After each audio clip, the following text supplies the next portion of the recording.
Un nouveau développement dans la décision de justice sur les Wianbu. Le tribunal du district central de Séoul a cette fois-ci accepté la demande déposée par les 12 victimes auxquelles il avait donné gain de cause en janvier.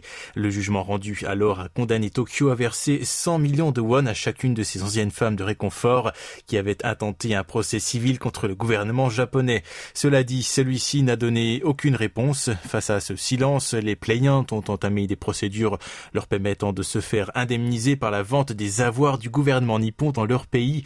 Du coup, elles ont demandé au même tribunal de se renseigner sur ses actifs.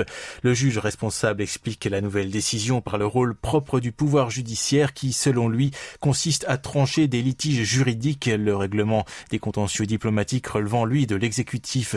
Un argument visant à contredire le rejet la semaine dernière par un de ses collègues de la même cour du procès en dédommagement intenté par des victimes du travail forcé sous l'occupation nippone contre des entreprises de l'archipel. Ce magistrat, sous le feu des critiques de la partie plaignante, s'est alors défendu en évoquant la possibilité que le procès n'envenime encore les relations entre les deux pays voisins.